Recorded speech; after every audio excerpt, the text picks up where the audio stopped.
Hey, what's up? Alex here. And this week we are talking about what we missed out on being socialized female. So, I actually kind of wanted to talk about the language implications with this topic. I I don't think I missed out on anything.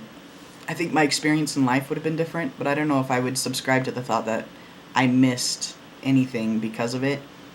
I don't really like to use language that has a negative association or kind of a connotation of victimhood. I don't like the phrase that I'm a man trapped in a woman's body or that my body is wrong. I especially when I describe my own personal body or my experience or my identity, I do not embrace words that fuel a victim role. So, given that in mind and given my strict language, um, I don't know, barriers, reality, language plays a very distinct role in my life. It has since I lived in Korea teaching English and became aware of my trans identity in that experience. So, so I'm going to talk about this from the perspective of how would my life have been different if I was socialized male.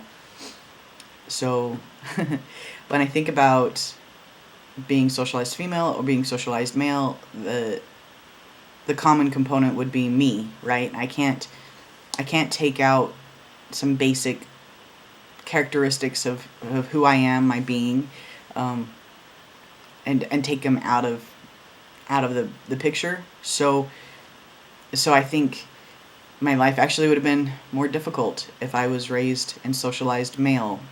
What I mean by that is, um, I'm a really sensitive person, and sometimes I come across as cocky, and sometimes I really am cocky because I know my value, and and so sometimes I really am cocky, but a lot of times I am also hyper aware of other people's emotional process, emotional experience, and it makes me really uncomfortable knowing I can't fix how someone feels, and I feel it. I feel it. It's not sympathy, it's empathy.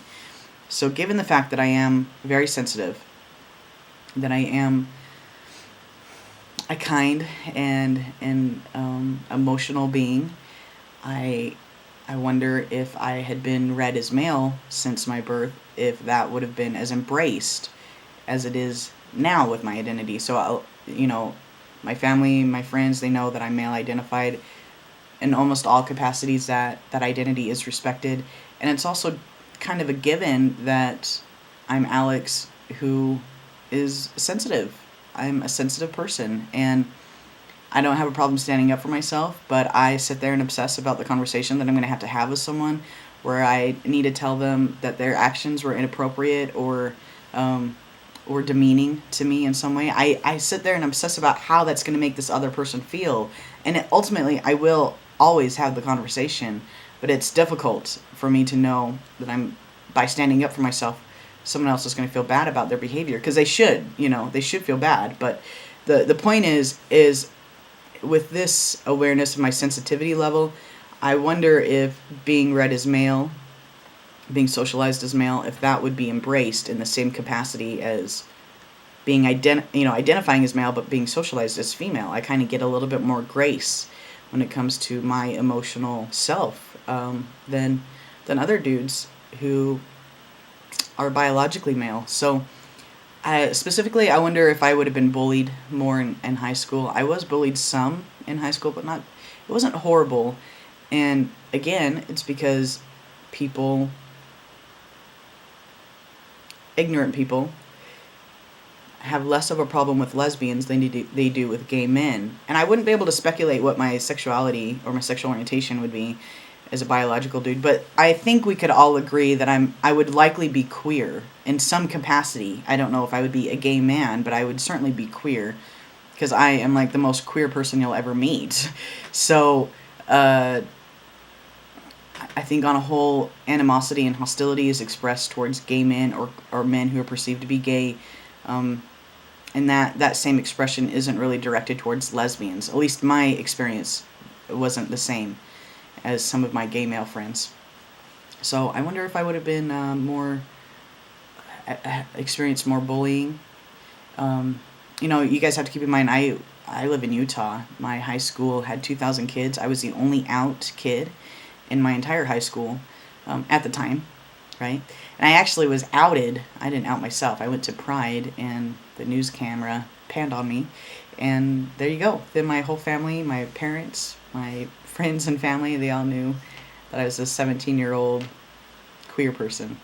And I do have queer pride, but uh, I, I was concerned about the level of my safety at school, and it really wasn't compromised once people knew definitively that I was a lesbian, right? Um, but I don't know if that would have been the case if I was perceived as a gay man. So, yeah, I think really that would have been the main difference, is that I'm allowed to be my emotional self with a female past or a female socialization past.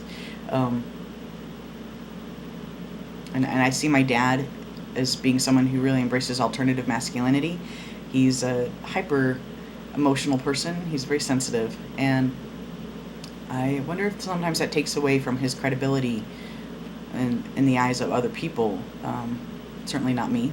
I love my dad, but yeah, just a few things that I think about if I had been raised and socialized male. I don't know. I don't know how the. I mean, there's so many factors and variables that it's hard to take all of those into account. So I'm just going to keep in mind that I would likely be the same person, and I would likely be a queer man in a very conservative state. And I don't know if I would have fared any better.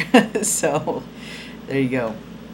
All right, guys. Well, I hope you're well, and I will talk to you later. Bye.